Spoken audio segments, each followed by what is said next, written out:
आज के इस लेक्चर में बेसिकली मैंने आपको बड़ी इंपॉर्टेंट दो मुख्य रेशोज बतानी है बेटे। एक तो हम लिक्विडिटी रेशोज को कवर करने वाले हैं, liquidity liquidity liquidity. I think we have covered cash flow statement. आप सबने कैश फ्लो स्टेटमेंट किया और मैंने आपको बताया था पहले लेक्चर में that in cash flow statement I mean cash by cash and cash equivalent, cash या कैश जैसा, मां या मां जैसी। बेटे एक कोटेशन है, God can not be everywhere so he created a mother in every house. भगवान हर जगह नहीं हो सकता, तो उस भगवान ने क्या किया, एक मां का रूप हर घर में दे दिया। पॉइंट। तो I will be doing liquidity. हम देखेंगे लिक्विडिटी कितनी है, आपकी जेब में पैसे कितने हैं, क्या आप अपनी रोजमर्रा की डे टू डे नीड्स को फुलफिल कर सकते हैं। आप इतनी बड़ी गाड़ी में घूमते हो और कैश है नहीं आपके पास, तो बेटे it is again a very bad sign. तो आज we will be calculating liquidity ratios as well as efficiency ratios. बेटे एफिशिएंसी के भी और लिक्विडिटी के भी डिफरेंट नाम हैं। जैसे हम कहते हैं लिक्विडिटी रेशोज को short term solvency ratio. Efficiency का मतलब है हम कैसी परफॉर्मेंस कर रहे हैं, हम कैसी टर्नओवर कर रहे हैं, हम कैसी एक्टिविटीज कर रहे हैं। तो बेटे if I want to find out the activities, the performance, the turnover, then I will say these ratios are named as efficiency ratios. अब अगर हम देखें तो एफिशिएंसी रेशोज में 10-15 रेशोज आती हैं, और लास्ट क्लास में जो हमने की थी ना एसेट टर्नओवर रेशो, वो भी एक्चुअली में इसी कैटेगरी में आती है। because I want to tell you the relationship of ROCE with operating profit ratio and that asset turnover ratio, तो इसलिए वो पहले मैंने कवर कर दी, बट यहां पर भी हम डिस्कस करेंगे। आप बिल्कुल टेंशन ना लें, आप टेबल चेयर में बैठ के पढ़ रहे हैं, आप बिल्कुल ईमानदारी से कर रहे हैं। विद्या का धन उसी को मिलता है जो बिल्कुल सिंसियर होता है। तो आइए जी हम यहां तक चल पड़े, और मैंने कहा ना अभी हम जूस नोट्स को भी देखेंगे। I will be watching juice notes also. बड़ी मेहनत से बनाए हैं जूस नोट्स। मोस्ट प्रॉब्लम मुझे लगता है आपने moneycontrol.com से कुछ फाइनेंशियल स्टेटमेंट्स को देखा होगा and you must have compared the ratios. समझ आए या ना आए, कोशिश इज इंपॉर्टेंट। आप बात समझ रहे हैं, धीरे धीरे आ जाएगा। तो आप अपनी हैबिट बना लें moneycontrol.com को देखने की, अपनी हैबिट बना लें विकीपीडिया को देखने की। बेटे बस 2 साइट्स अगर आप पकड़ लेना तो आपकी लाइफ में पता नहीं कितने चेंजेस आने वाले हैं। और अगर एक आप बॉम्बे स्टॉक एक्सचेंज का की इंफॉर्मेशन, बॉम्बे स्टॉक एक्सचेंज का सेंसेक्स को थोड़ा सा बीएससी की साइट को पढ़ लें, बस 3 साइट करिए जी, बाकी तो मैं कह नहीं रहा, कुछ और देखने की जरूरत नहीं है। आप मेरे हैं, मैं आपका हूं। आप इस समय बिल्कुल अपनी होश में फुल एनर्जी के साथ मॉर्निंग में आप ये लेक्चर देख रहे हैं, और मैंने पहली रेशो का नाम लिख भी दिया, उसका नाम है लिक्विडिटी। लिक्विडिटी और शॉर्ट टर्म सॉल्वेंसी। लिक्विडिटी का मतलब है कि आप मेट्रो में जा रहे हैं, आप सुबह घर से निकले, रात को घर पहुंचते हैं, तो पूरे दिन में आपको कुछ ना कुछ पैसों की रिक्वायरमेंट पड़ सकती है। You require some liquid funds because you have to pay metro conveyance, you have to have some cup of tea or cup of coffee, you have to purchase, it means you have to incur so many day to day needs। तो क्या आपके पास उन day to day needs को fulfil करने के लिए, whether you have liquid cash और पेटीएम और फोन पे और भीम pay, I am not concern with the way in the medium which you are, but you should have the balance. Paytm में balance ही नहीं होगा वॉलेट में, तो कैसे करेंगे आप बताइए मेरे को। या आपकी जेब में पैसे ही नहीं है, हार्ड कैश ही नहीं है, तो you can not meet your day to day needs. इसका मतलब जब आप अपनी छोटी छोटी नीड्स को भी पूरा नहीं कर सकते, तो क्या मैं ये आपसे गाइडेंस या आपसे ये आपको देखकर कैन आई से कि भाई अगर बड़ी नीड्स जब आ जाएंगी, when you have to pay the long term liabilities, when you have to redeem the preference shares, when you have to pay the loan notes, the debentures, or when you have to buy new fixed assets, how you will be able to do that? एक at least मुझे hint तो मिल ही जाएगा ना बेटे। आपको बार बार बुखार होता है, ठीक है, बुखार नॉर्मल है, सबको होता है, बट आपको बार बार ही हो रहा है, it means it is a sign कि आपको बहुत बड़ी बीमारी हो सकती है। भगवान ना करे आपको, मैं तो कह रहा हूं बंटी की बात कर रहे हैं, मैं तो बंटी के लिए बोल रहा हूं। तो बेटे छोटे छोटे रोजमर्रा के सर्दी जुकाम होना, बुखार आना, that is a small symptom. That is, we know that liquidity ratios, solvency, short-term solvency, because short-term solvency gives me a hint that whether this company is reliable for a long-term solvency. So I think you are getting my point. बेटे ratios आपने ये 12th class में भी किए हैं, formulas वही बताने हैं, current ratio upon current liabilities, quick assets upon quick liabilities. But the point is कि आज जब तक मैं वैल्यू एडिशन नहीं करूंगा, आपको एक नए ढंग से सोचने के लिए मजबूर ही नहीं करूंगा बेटे, तो फिर मेरा और आपका क्या फायदा. हम इतने लेक्चर्स अटेंड कर रहे हैं, फिर बेनिफिट क्या है. ठीक है, तो आइए बेटे पहली बात हम लिख रहे हैं liquidity ratios, short term solvency ratios. In order to find out whether entity is able to meet its short term obligations, short term liabilities, current liabilities, मेरी देनदारी, क्या मैं अपनी देनदारी को पे कर पा रहा हूं या कर सकता हूं, या मैं इतना सक्षम हूं that I can pay my short term liabilities, my short term obligations. Now this ratio will help me to determine that. बेटे ब्लड टेस्ट आपने सुना होगा, लेकिन ब्लड के अंदर भी आजकल विटामिन डी, विटामिन के टेस्ट आ गए. भैया विटामिन डी का टेस्ट करा के बताइए. है ब्लड ही, लेकिन हम उसमें विटामिन के संख्या को चेक करने की कोशिश कर रहे हैं, विटामिन की मात्रा को फाइंड आउट कर रहे हैं. तो मैंने कहा है रेशो ही, बट लिक्विडिटी रेशो में we have a separate thought process and we want to calculate on that thought process. You getting my point. तो ए पॉइंट हमने लिख लिया, सर लिख लिया. बी पॉइंट बेटे हम, वैसे मैंने आपको बताया there are so many other ratios also which we will be doing in different courses में, मैं इसमें कुछ और भी कराता हूं. But the point is we have to restrict because we are customised doing for ACCA. Liquidity ratios को मैंने दो पार्ट्स में डिवाइड कर दिया. First is current ratio and second is quick ratio. Current ratio का दूसरा नाम है working capital ratio. Working capital आपको पता ही है, current assets minus current liabilities होता है, बट यहां पे माइनस नहीं करेंगे. मैंने कहा ऑल रेशियोज को हम एक वेरिएबल को विद रिस्पेक्ट टू दूसरा वेरिएबल पढ़ेंगे. It means numerator with respect to denominator, current assets with respect to current liabilities. तो आइए जी, मैं भूपेश आनंद आपके सामने अपनी ही होश में फर्स्ट रेशियो आज के लेक्चर 3 में लिक्विडिटी के ब्लॉक में first ratio is current ratio. लिखना बेटे, मैंने मेहनत की है, पहले लिखा है, क्लास नोट्स बनाए हैं, नो डाउट इसके मैंने जूस नोट्स भी दिए हैं. बट बेटे आपको पता ही है ना, जब हम लिखेंगे तो हम आगे बढ़ेंगे, because in this class notes I have given a different thought process to you. मैंने यहां पे लिखा न्यूमरेटर डिनोमिनेटर, मैंने डायरेक्टली फॉर्मूला नहीं लिखा. मैं चाहता हूं कि आपको पता चले how to catch a fish. Whenever I want to formulate a formula, I will do something, one variable with respect to another variable. जो पहला वेरिएबल है वो न्यूमरेटर में लिखेंगे, जो दूसरा वेरिएबल है वो हम डिनोमिनेटर में लिखेंगे. और रेशो खुद ही बता देगी कि किस दो वेरिएबल्स को आप रिलेट कर रहे हैं. अगर आप 2-3 बार उसको ध्यान से पढ़ें, current ratio, working capital ratio, current assets minus current liabilities is working capital, so current asset with respect to current liabilities. तो देखिए बेटे current assets upon current liabilities मैंने लिख दिया. रीजंस, अब देखिए करंट रेशो आपकी ज्यादा है, ब्लड प्रेशर आपका ज्यादा है. तो बेटे ब्लड प्रेशर ज्यादा होने का किसी एंटिटी का बड़े सारे रीजंस हो सकते हैं.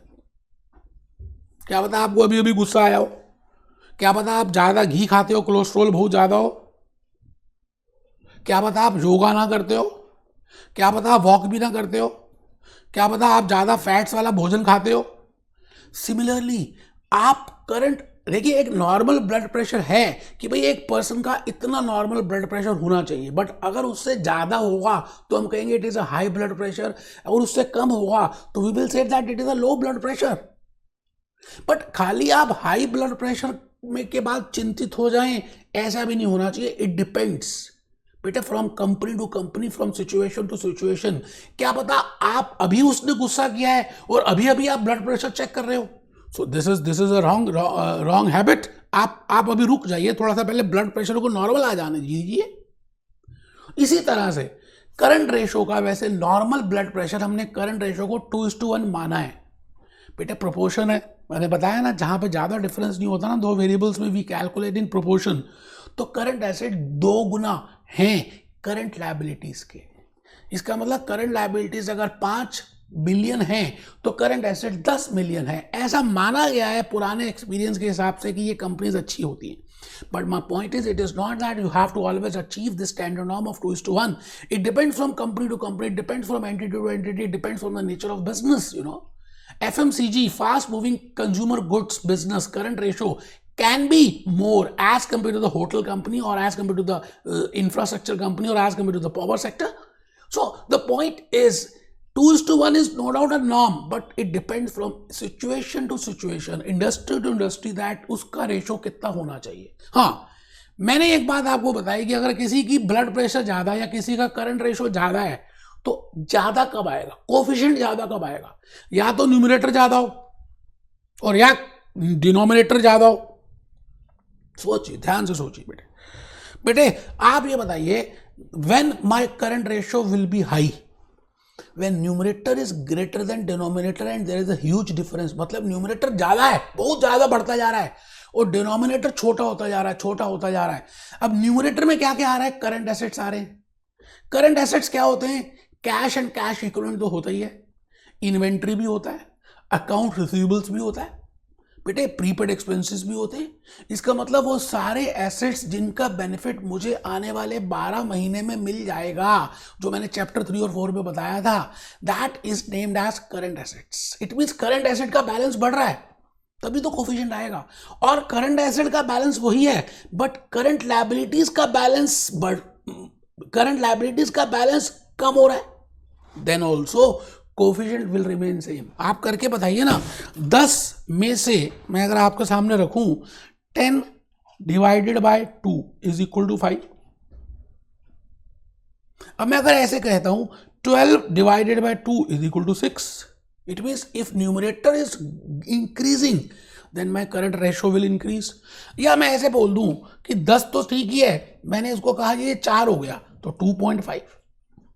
या ऐसा समझ लीजिए, मैंने हाई दिखाना ना अभी, तो मैंने कहा जी इसको ऐसा करते हैं 1.5 ले लेते हैं। करंट एसेट सेम है, current assets are same, but there is a decrease in current liability, so coefficient will also increase. Simple सी मैथमेटिक्स है यार, इसमें कोई टेंशन वाली बात नहीं है। अब आपको ये देखना है कि जो करंट एसेट्स बढ़ रहे हैं या करंट लायबिलिटीज कम हो रही हैं because it is a case of high current ratio, what can be the reason for that? आप बताइए। इट कैन बी देयर कि इन्वेंट्री का बैलेंस बढ़ रहा है। अच्छा, इन्वेंट्री का बैलेंस कब बढ़ेगा? जब या तो आपने ज्यादा इन्वेंट्री खरीद ली है। अच्छा, ज्यादा क्यों खरीदी है? क्योंकि आपको सस्ती में मिल रही थी, या ये रॉ मटेरियल इंपोर्टेड है, मिलता ही नहीं है, इसलिए आपने पहले लेके रख दिया। एक ये भी रीजन हो सकता है। ये भी रीजन हो सकता है कि आपने जो इन्वेंट्री खरीदी है, अब आपका प्रोडक्ट इतना ज्यादा सेलेबल नहीं है, मार्केट में डिमांड नहीं है, because there are so many competitors, hence that inventory stock is piling up because you are not converting into finished goods, because your finished goods are not selling, so this can also be reason. अब ये रटनी थोड़ी है, आपको अपना mind use करना है कि numerator ज्यादा होने के क्या क्या चांसेस हो सकते हैं। इट मींस स्टॉक के क्या, what can be the chances that there is a increase in the stock. Similarly, if there is a increase in the account receivable और the debtor balance, now what can be the reason for that? या तो आप ज्यादा उधार दे रहे हैं। अच्छा, आप उधार ज्यादा कब देंगे? डोमिनोज पिज्जा वाला क्या कभी उधार देता है? बेटा, उसका सामान लाइन लग के बिकता है।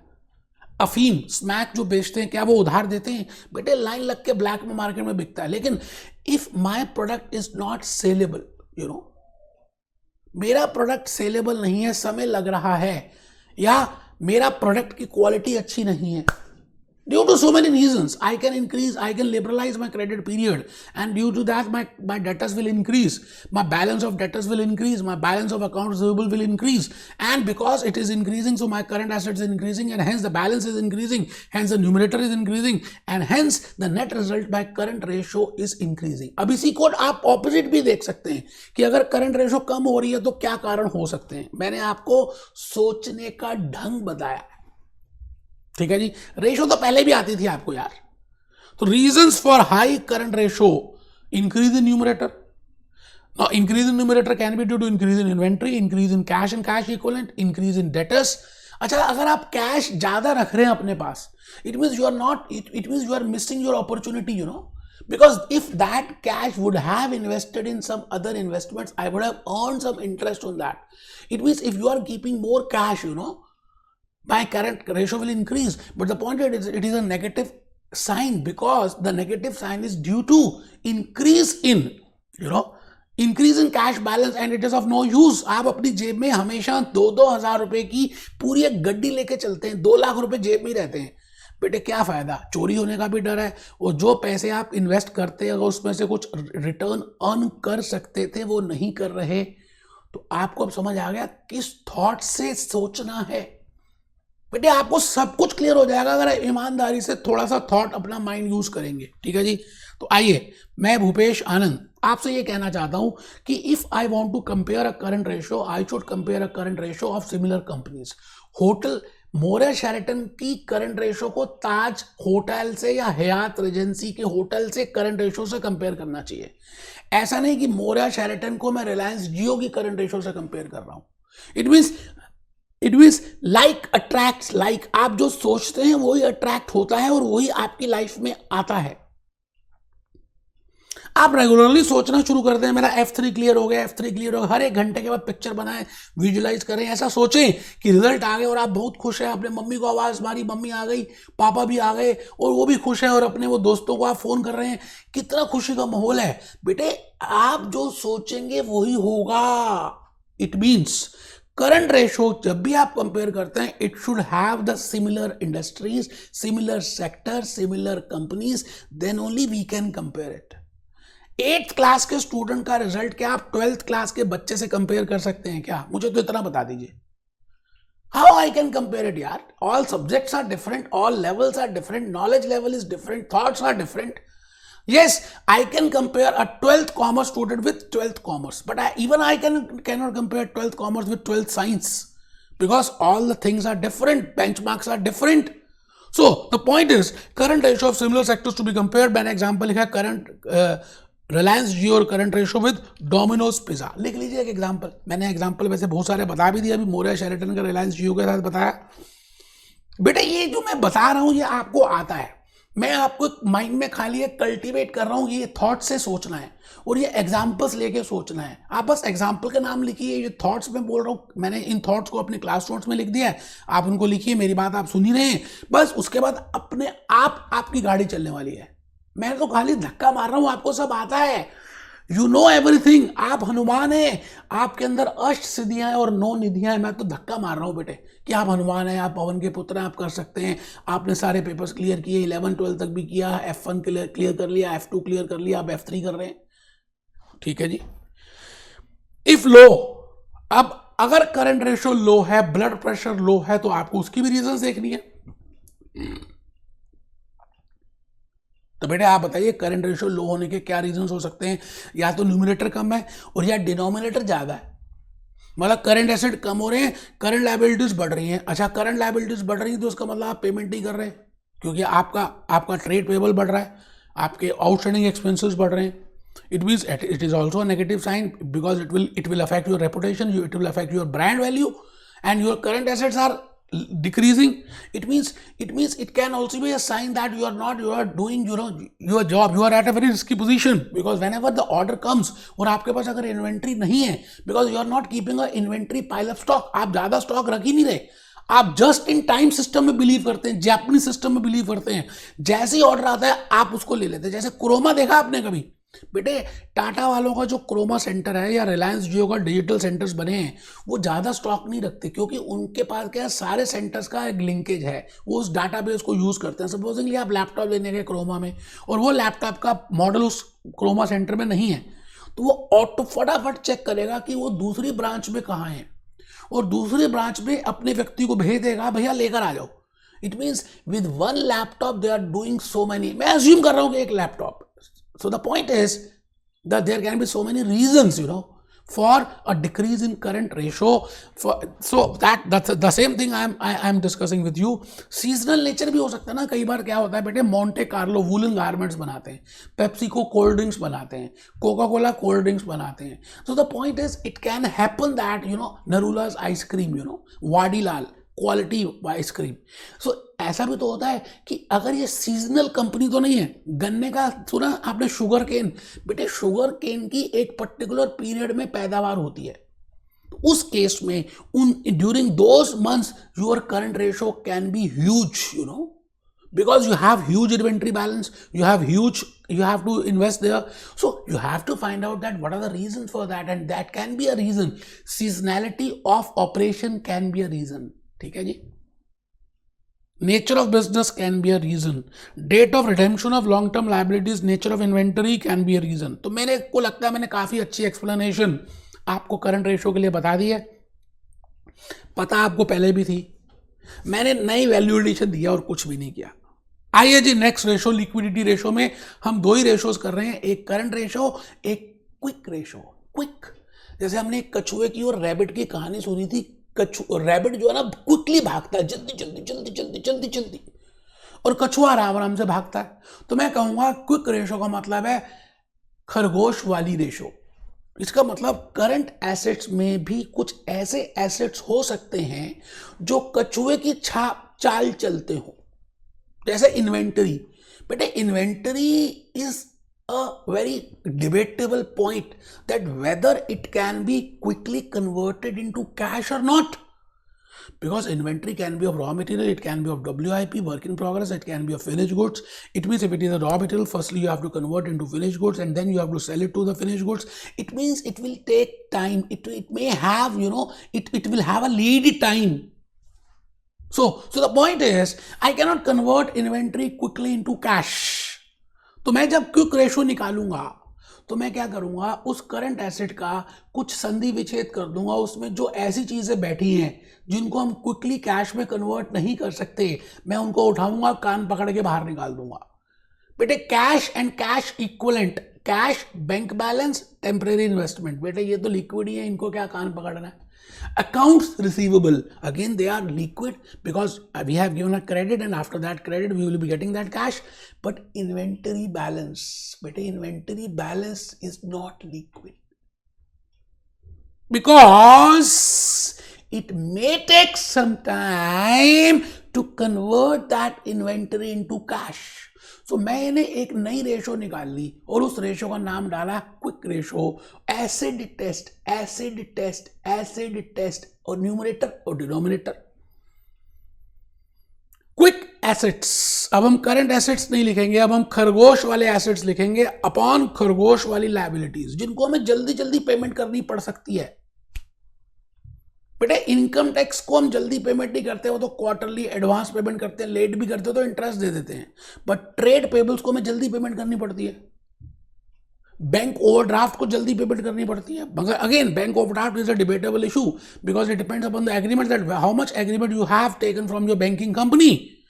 So the point is we will be doing quick assets upon quick liabilities, numerator upon denominator, and generally देखा गया है कि quick ratio 1:1 अच्छी मानी गई है. It is again calculated in proportion, but the point is it is not a yardstick, it is not a benchmark that always I will be comparing it with 1:1. It depends on so many factors, you know. So liquid assets लिख लीजिए, cash, bank, short term investments, account receivables. Quick liabilities लिख लीजिए, because bank overdraft can be a quick liability or it can be a non-quick also. It depends upon the agreement. Here I am assuming that you have to pay, you know, when as per the agreement, and if that agreement is very short period, then I will say bank overdraft is my quick liability. But income tax payable is not my quick liability and trade payable is also a quick liability. ये कर लिया जी. मैं आ गया जी next. Sir कहाँ next? बेटे efficiency ratios नहीं करेंगे sir, liquidity खत्म हो गई. बेटा मैंने कहा ना लिक्विडिटी में और भी बड़ी सारी रेशोज हैं, आपके कोर्स में दो ही हैं इसलिए मैं दो ही करा रहा हूं. मैं भूपेश आनंद चाहता हूं कि आप एक बार जूस नोट्स भी निकाल लीजिए, सो दैट हम एक बार जूस नोट्स को देख लें कि भाई जूस नोट्स क्या कहते हैं.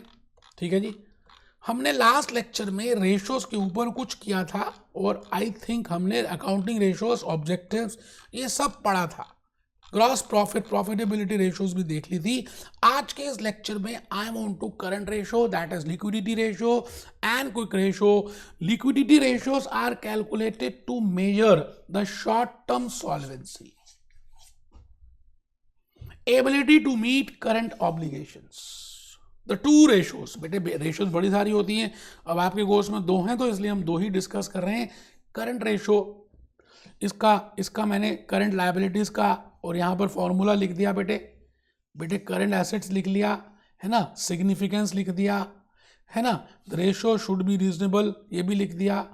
जरूरी नहीं है कि 2:1 बेस्ट हो बेटे, कई कंपनीज की 5:1 अच्छी होती है, क्योंकि डोमिनोज पिज़्ज़ा है वो सारा काम ही कैश में करता है ना, और जो सामान खरीदता है वो क्रेडिट में परचेज करता है। तो it depends from the industry to industry, from the nature of the business. तो आइए जी मैं आगे चलूं। Quick ratio is this quick asset upon this. Quick assets को बताया क्या है, इनका सिग्निफिकेंस बताया क्या है, एंड क्विक रेशो में दिस। बेटे आराम से देख लीजिए, मैं रुका हुआ हूं, मैंने सब बता दिया आपको। मैं अगर आज ये लेक्चर नहीं भी लेता ना तब भी चल जाता, बट स्टिल बेटे मैंने कहा ना कि मैं चाहता हूं कि आपको मैं कुछ वैल्यू एडिशन करूं, कुछ नया सोचने का ढंग आपको डाल दूं आज के लेक्चर से, ठीक है जी। नेक्स्ट रेशोज जब हम करने वाले हैं उसका नाम है एक्टिविटी रेशोज। बेटे एक्टिविटी, आप क्या एक्टिविटी कर रहे हैं, आपकी फिजिकल एक्टिविटी कैसी है, आप योगा कितना करते हैं, आप मेडिटेशन कितना करते हैं। तो अगर आप योगा करते हो तो हम ये कह सकते हैं कि भाई आप अच्छी एक्टिविटीज कर रहे हो, फिजिकल एक्टिविटीज हो रही हैं, आपकी बॉडी ठीक रहने वाली है। But if a person is not doing any activity, तो हम कह सकते हैं यार तो एक्टिविटी भी नहीं करता है, जो खाली खाता रहता है, तो तेरी तबीयत खराब है, हो जाएगी नहीं हुई तो। इसी तरह से एक बिजनेस एंटिटी की मैं एक्टिविटीज को चेक करूंगा कि वो एक्टिविटीज कैसी कर रहे हैं। उन एक्टिविटीज से I can calculate their performance, I can calculate their efficiency, and with the help of that I can जज that their future is better, because more high the activity ratios, efficiency ratios, turnover ratios, performance ratios, ये एक ही ratio के नाम है, मैंने 4 नाम बोल दिए, बेटर इट इज। आइए थोड़ी सा पहले क्लास नोट्स लिखेंगे बेटे, बड़े ही प्यारे से मेहनत से बनाए हैं, तो मैं चाहता हूं आप आ जाइए रजिस्टर में, बेटे रजिस्टर में आ जाइए। एफिशिएंसी रेशोज नाम लिखा, एक्टिविटी नाम लिखा, परफॉर्मेंस नाम लिखा, टर्नओवर नाम लिखा, जैसे भगवान कृष्ण के बड़े सारे नाम थे। तो एक बात लिखनी है रोमन 1 में, these ratios indicate the speed at which activities of the business are being perform. Speed, किस स्पीड में आप कार चलाते हैं। बेटे आजकल तो हिडन कैमरास हैं, आपकी फोटो ले लेंगे, फुटेज ले लेंगे और आपका स्पीड आपके घर नोटिस आ जाएगा। इसका मतलब आप जो बिजनेस चला रहे हैं किस स्पीड में चला रहे हैं, कितनी स्पीड ऑफ एक्टिविटी है। तो these ratios indicates the speed at which activities of the business are being performed. Higher turnover ratios, वैसे बेटे गाड़ी को ज्यादा तेज चलाना अच्छी बात नहीं है, it should be within the speed limit up to 50 up to 40-50 kilometre per hour. But when I say for a business, big बाजार, सुना नाम रिलायंस जियो, सुना नाम रिलायंस डिजिटल। बेटे if you see you know their activities are huge. एक दिन में बड़ा सारा स्टॉक ये बेच देते हैं और नया स्टॉक आ जाता है। कई बार तो उधार भी नहीं देते, और उधार देते हो तो बहुत कम पीरियड का देते हैं, वो भी जल्दी से कैश कन्वर्ट हो जाता है। एंड दे पे सप्लायर्स आराम से। It means they are getting the credit from suppliers, but they are getting the cash from customers and they are doing very good. It means ये कंपनी बड़ी अच्छी company है, हेल्दी कंपनी है, और इसका फ्यूचर बहुत बढ़िया है, ऐसा मान के चलते हैं। तो बेटे यही बात लिखनी है, higher turnover ratios means better utilisation of assets, because it will give me a future result that profitability and efficiency will be there। बेटे इसलिए मैं ये कह रहा हूं टाइप्स ऑफ एफिशिएंसी रेशियोज भी 1000 होंगी, 1000 तो मैंने ज्यादा बोल दिया, 10-12 तो होंगी, but my point is that is not my course. मैं 4 ही रेशियोज करने वाला हूं, एक और भी है बेटा, ये भी है cash conversion, cash conversion cycle, ठीक है जी। तो we will be discussing with 4। हम 4 को डिस्कस करने वाले हैं। इन्वेंटरी टर्नओवर, हम इसकी एक्टिविटी देखेंगे, इन्वेंटरी की एक्टिविटी देखेंगे। आप ये बताइए कि अगर किसी इन्वेंटरी, डोमिनोज पिज़्ज़ा है, पिज़्ज़ा बेस आते हैं, सब्जियां आती हैं, रात तक बिक जाती हैं, फिर अगले दिन फिर आती हैं, फिर बिक जाती हैं, फिर नेक्स्ट डे, फिर नेक्स्ट डे, फिर नेक्स्ट डे चीज़ आती है, रॉ मटेरियल आ रहा है, ये आ रहा है, बेटे कैप्सिकम आ रही है, पनीर आ रहा है। It means they are purchasing, selling. It means they have a very huge inventory turnover. अगर आप हिंदी में देखें तो उसका मतलब क्या है? इन्वेंटरी टर्न मतलब इन्वेंटरी कितनी बार बदलती है। टर्न का मतलब क्या? उसकी बदलना, अपनी शेप को कितनी बार बदलती है। बिकॉज व्हेन आई से inventory will convert it to finished goods to cash, it means I am converting more number of times my inventory. It is a very positive sign for me. You getting my point? You getting? तो बेटे inventory turnover ratio को पढ़ेंगे। आइए पहले उसी को देख लेते हैं। बेटे मुझे पता है ये आपने 12th में किया है, but again my thought processes, I should give you a special thoughts, a special way of thoughts, a special way of thinking in inventory turnover ratio. वही फिर मेरे लिए एक रिवॉर्डिंग होगा कि आपको अलग सोचने का ढंग मैं मजबूर कर दूं। It determines the number of times inventory is converted into revenue. कितनी बार इन्वेंटरी कन्वर्ट हो जाती है और रेवेन्यू में कन्वर्ट हो जाती है। बेटे तभी तो हम कहते हैं वो इन्वेंटरी टर्नओवर रेशियो है। नाम भी तो बताया मैंने, इन्वेंटरी का बदलना, अपनी शेप से बदलना। क्योंकि आप जब इन्वेंटरी परचेज करते हैं, it will be converted to finished goods, then to debtors, then to cash. ये कितनी बार हो रहा है? जब इन्वेंटरी चेंज हो रही है। मैं डेटर्स की बात नहीं कर रहा। When inventory is changing its shape, that is inventory turnover. So it determines number of times inventory is converted into revenue from operations during the accounting period. Numerator upon denominator. आपके Kaplan में, BBB में उन्होंने कुछ formula दूसरा दिया। अभी हमने formula देखना ही नहीं है। आप लॉजिकली पहले मेरी बात सुनिएगा। मैं आपसे कहने वाला हूं कि हमारे पास ऑन एन एवरेज कितना स्टॉक रहता है। आपके घर में कितना दूध हर समय रेफ्रिजरेटर में पड़ा रहता है। हम सुबह का दूध नहीं कर रहे, क्योंकि सुबह तो दूध आता है, तो सुबह तो ज्यादा होगा ही। और रात का दूध भी चेक नहीं कर रहे, क्योंकि रात को कम होगा, क्योंकि आपने कंज्यूम कर लिया होगा।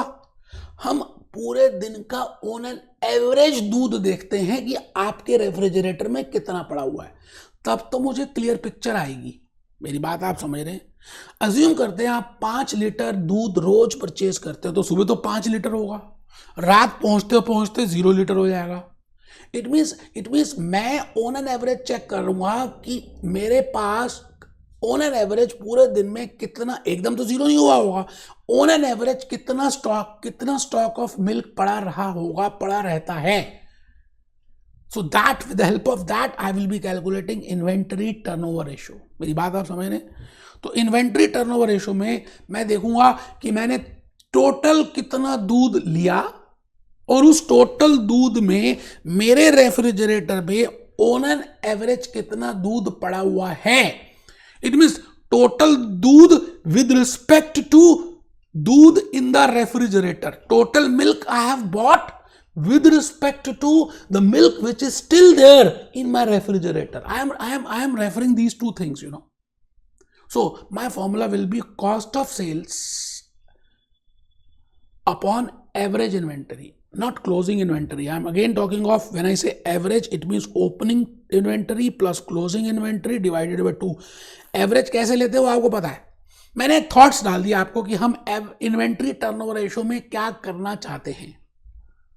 मान लेते हैं 5 लीटर दूध आप लेते हैं और 1 लीटर हमेशा पड़ा रहता है। शाम को 1 लीटर था ऑन एन एवरेज, तो 5 टाइम उसको आपने कन्वर्ट किया। इसी तरह से आप आइए देखिए मैं क्या लिखा, with the help of inventory turnover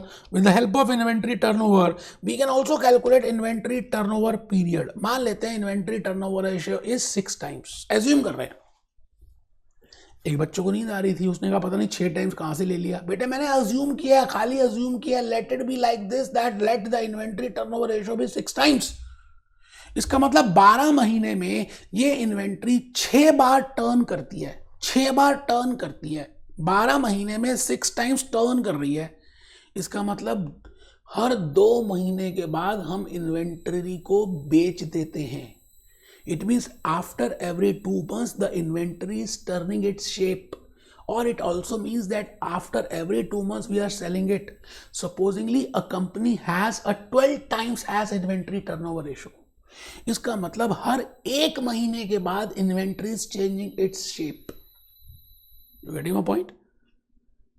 तो आप बताइए 6 टाइम्स वाली एंटिटी ज्यादा अच्छी है या 12 टाइम्स वाली एंटिटी अच्छी है? बेटे 12 टाइम्स वाली ज्यादा एंटिटी अच्छी है, बिकॉज उनका स्टॉक पाइलअप नहीं होता.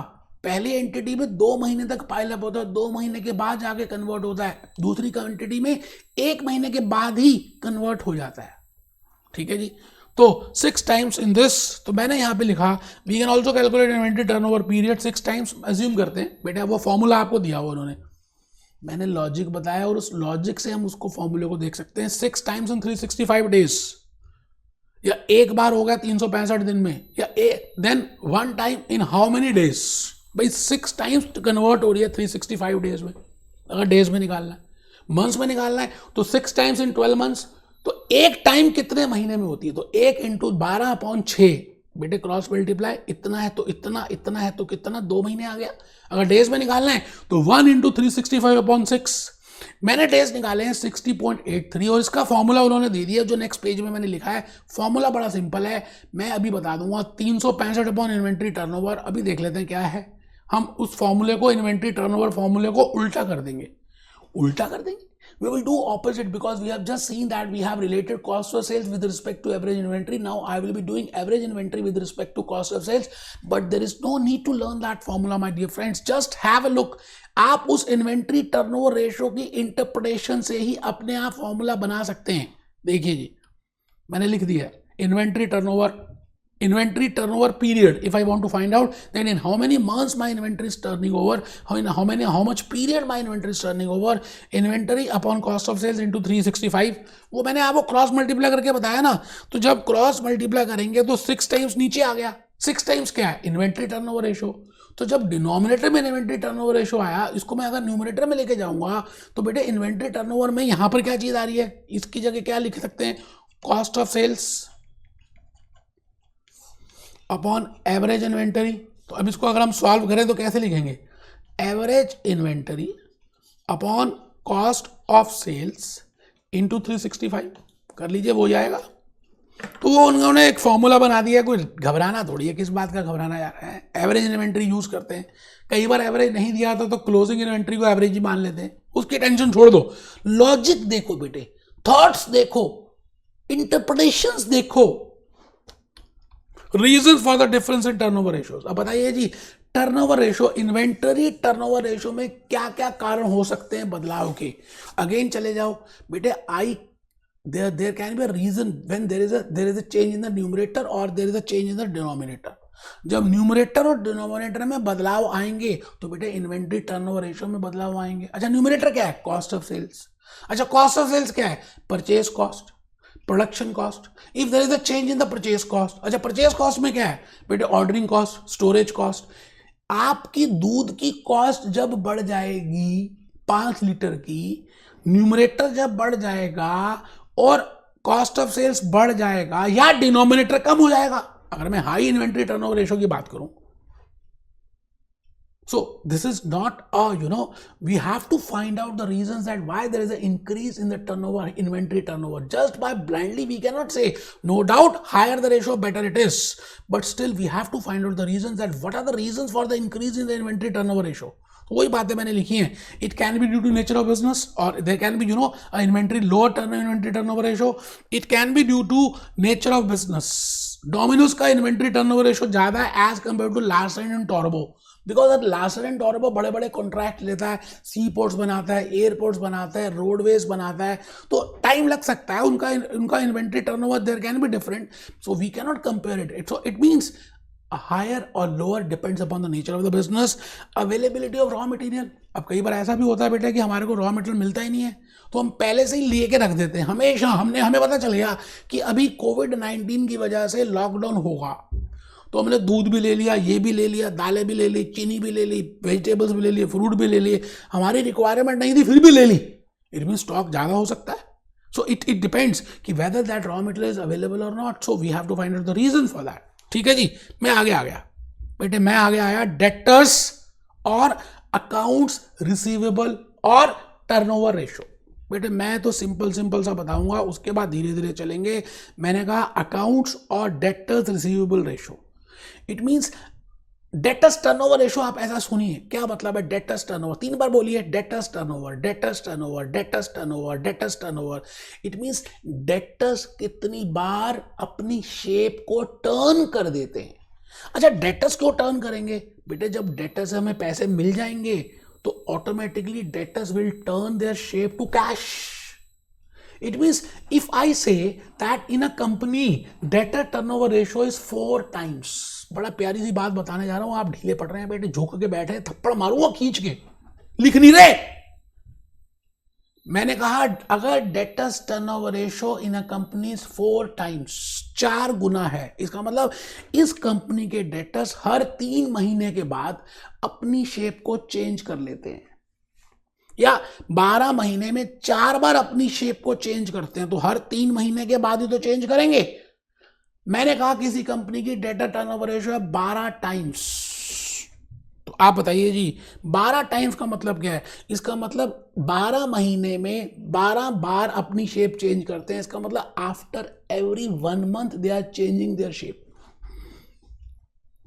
It implies how many times accounts receivables are converted into cash. Numerator upon denominator हम फॉर्मूला यूज करते हैं. अब बेटे डेटर्स की मोहब्बत ना क्रेडिट सेल्स के साथ है, कैश सेल्स के साथ कभी अकाउंट्स रिसीवेबल्स नहीं आते.